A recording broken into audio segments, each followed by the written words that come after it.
Oh, good morning, beloveds. Okay. A little discombobulated this week. You already know it's been a difficult week. Pretty much all the news stories are about the school shooting in Uvalde, which is why I was such a mess yesterday. Music is a wonderful thing. I commend it to you. It's helped. Beyond that, I don't have any answers, but I know something that does, and that's where we're going to go, and we're going to go there a lot. If you're on our constant contact, there's a possibility that you got an email from Reverend Jesse, and it was heartfelt and beautiful and well written, and I mean, obviously it was well written. Jesse's a very good writer. If you haven't read it, please go read it, and if you didn't get it, then email info@creativelife.org and get on that constant contact so that you can get pretty amazing writings like that. So I'll see about asking permission to post it to the Facebook page because it's beautiful. All right. It is May 26th. Our title is On Treating for Oneself. The first quote is, "Delight thyself also in the Lord, and they shall give thee the desires of thine heart." The second quote is, "We cannot demonstrate beyond our ability to mentally embody an idea." And that is The Science of Mind, page 174. In doing spiritual mind treatment for oneself, there is a principle of impersonality that has to be considered. It is harder to deny the reality of pain when one's own arm is aching than it is to rise above the suggestion of pain in another person. We may have to pour forth a veritable stream of positive statements to get beyond the body, to the realization of truth. Others may reach this healing conviction for us more calmly. When we feel the problem personally, it is natural enough to have some personal fear to overcome. When our experience in spiritual treatment is frustrated, we have to get right back to the fundamentals in strengthening our own belief. For instance, you might get a good treatment for business success for someone else because you honestly believe God desires them to succeed. But when it comes to praying for your own success, there may be lurking in you an old idea of limitation concerning your opportunities. If so, that's why your treatment doesn't work. Remember that in spiritual treatment, you are dealing with patterns of thought upon which the universal law of mind always acts impartially. This is true for all, including yourself. Since I know myself to be God's child, whole and complete and perfect, I know that I am heir to all that is good. There is no lack in spirit, and I accept its harmonious action in every situation that concerns me. I am grateful for the right and perfect outcome, and I know that God in me is the same God in all. And that is Cece. So that is Craig Carter.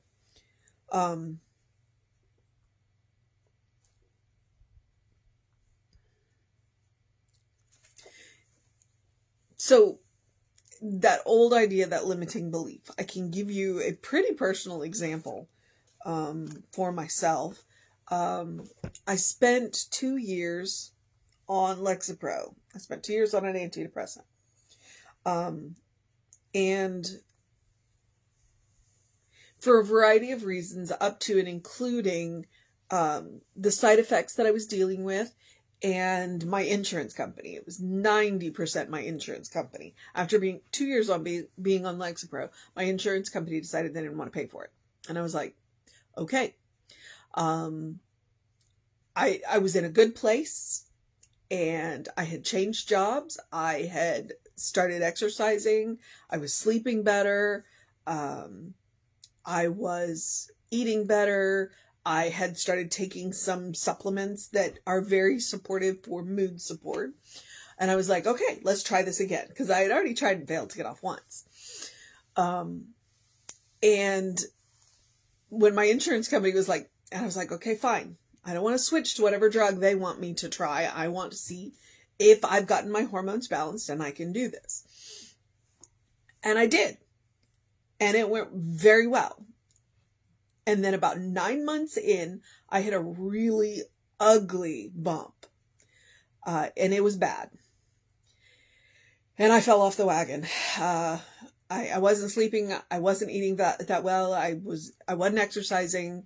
I was doing all the things that I wasn't doing all the things that I know that I need to do to manage my hormones. And I happened to have a conversation in the courtyard with a practitioner. And that's what she said. She said, "You're playing old tapes. You're playing old tapes. You already know this stuff. This is just old stuff that is bubbling up, and you can let it go."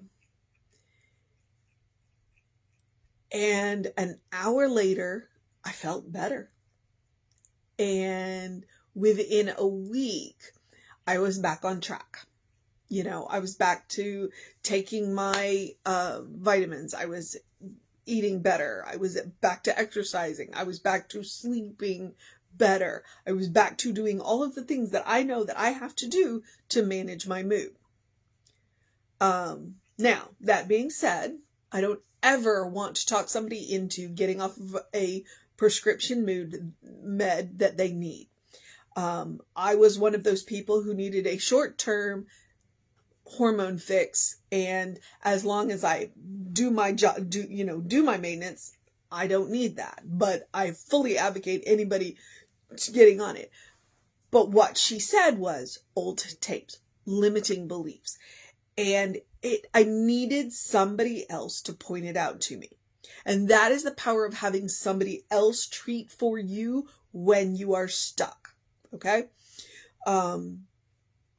Because they can make that offhand comment about old tapes, or whatever else it is, because they're not treating for you. What they are doing, well, they are treating for you, but what they're doing is they're holding the space for you in consciousness until you can hold it for yourself.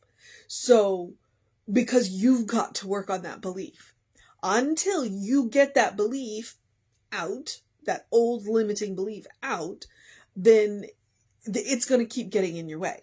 And so you go to somebody and you say, all right, this isn't working the way that I think it should be working. Here's what I'm working on. And then they can go, okay. And they can hold space for you. Or they might make that offhand comment that my friend, the practitioner, did to me. And this was long before I even entered practitioner training. Or was it? I don't know. It's been a minute. So, I've been a practitioner for more than 10 years now. Probably a lot longer than that.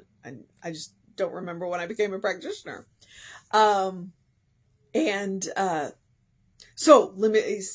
point being, she pointed out that it was an old limiting belief. I took a look at my old limiting beliefs and went, right.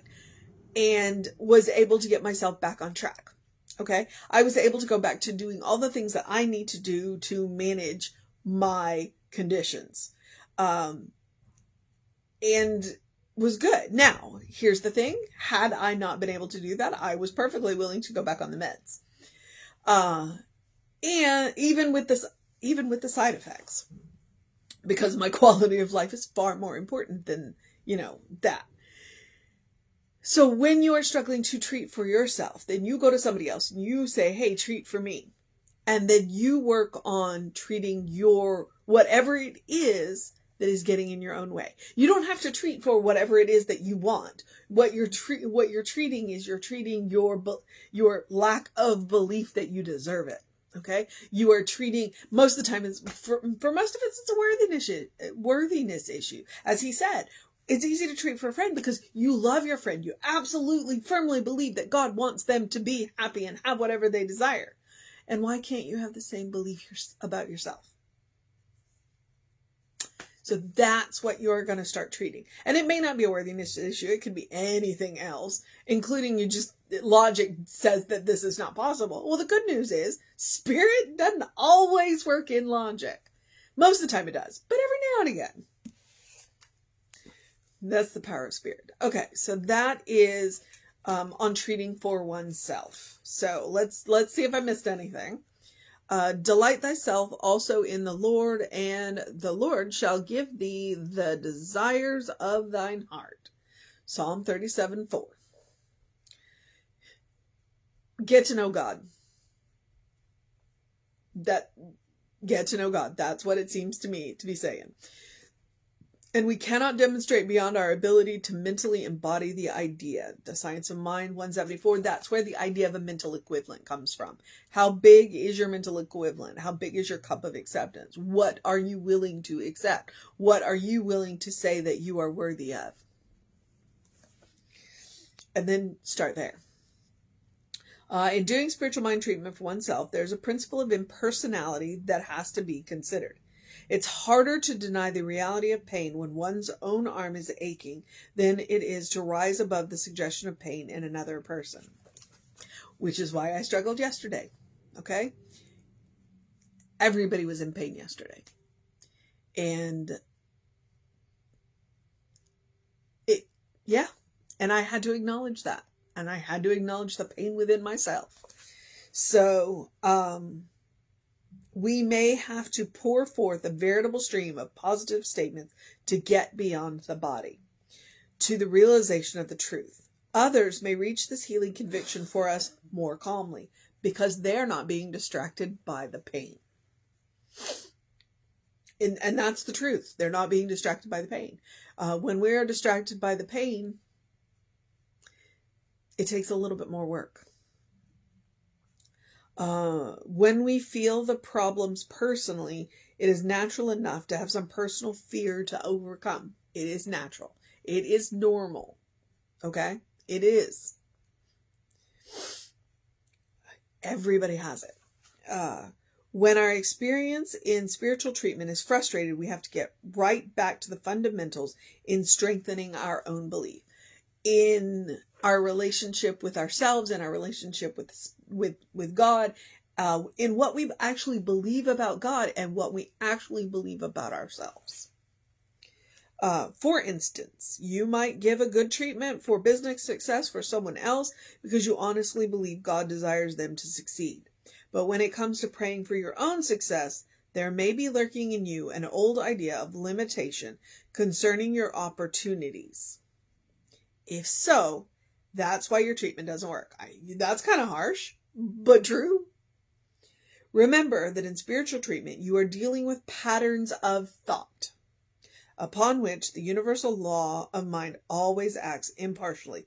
This is true for all, including yourself, which is why that spiral diagram of that Jesse uses in his teachings is super important. And it is on our YouTube channel. So go to the Creative Life Spiritual Center YouTube channel, click into the playlists.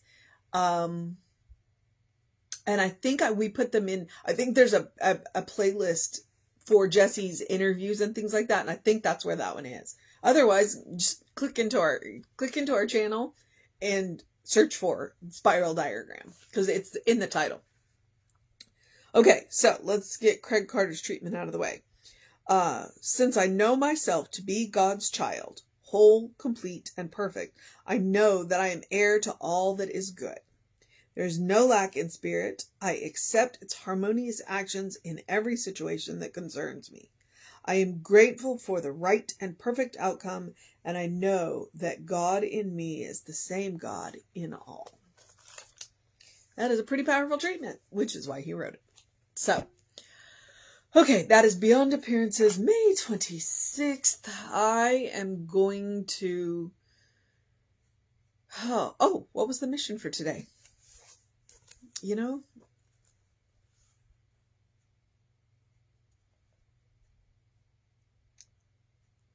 I think that the mission for today is to explore our patterns of thought. I talk about weeding the garden, same idea.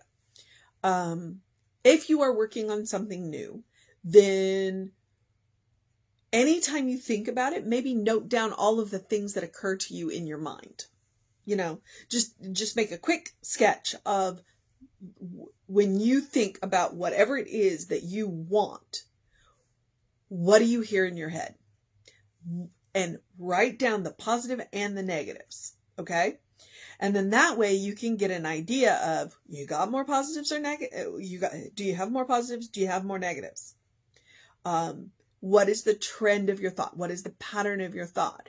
And then once you've got that, then you know what to treat for. Okay. Then you know what you're treating. It's like, what are you up against? Your own mind. Well, write it down in black and white. And then that will give you a better idea of what you need to treat for, to treat your lack of belief, your ideas of limitation, whatever it is. So that's the mission today, should we choose to accept it. All right. Trust me, I've been doing a whole lot of that work lately, coming up to, because my ordination is tomorrow. And it's been an interesting journey to get to tomorrow. So, that's the mission. The other thing is, like I said, do something kind for yourself, do something compassionate for yourself, do something loving for yourself. After the events of the last couple of days, everybody needs it. So be kind with yourself, be gentle with yourself, be compassionate with yourself. Take that nap, take that walk, listen to that song on repeat, that one that just really speaks to your soul. Or whatever else it is that you need, the 3 deep breaths. But practice loving, kind compassion on yourself. Be gentle with yourself. All right. Yeah, I understand that the world's a hot mess. We got work to do. And we got to take care of ourselves before we can take care of anybody else. Put your oxygen mask on first, then help your neighbor. All right. Okay, beloveds. As always, I do encourage you to do something to engage your mind and your body. I encourage you to drink plenty of water. I encourage you to go get that face full of early morning light, or early in your day light, whatever time you get up. The sun was gorgeous today. It was cool. It was wonderful. It was amazing. So I got my early morning light, and it helps. And open the windows of your soul.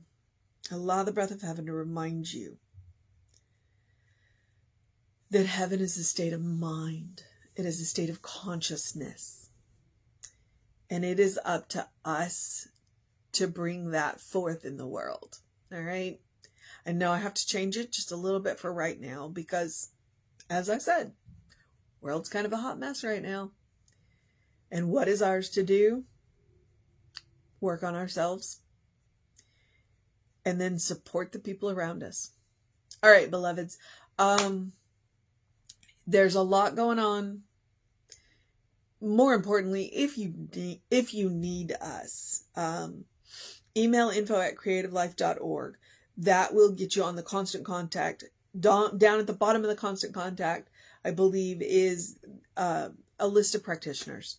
The practitioners and the ministers. If you're struggling right now, please reach out. Please reach out.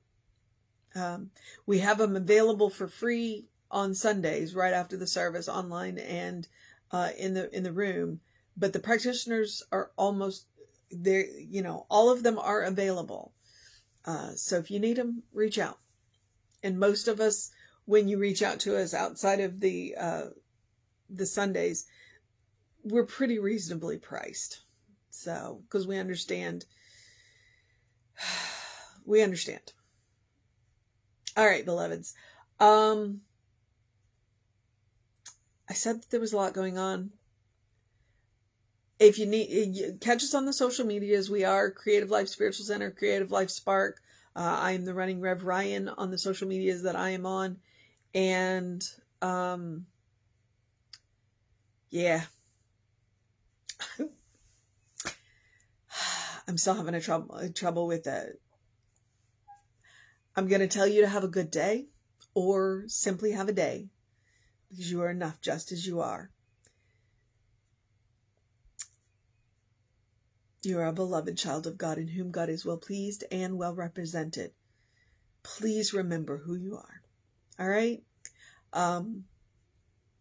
Reverend David should be on around 5 p.m. with you. I will be back with you at 9, 8. Oh, I have tomorrow off because my ordination is tomorrow. I will be on around 9 a.m., I'm pretty sure, but if I'm not, know that I will get to it in the morning because it's going to be a good day. All right, so take care of yourself. Know that you are loved, and I will see you next time.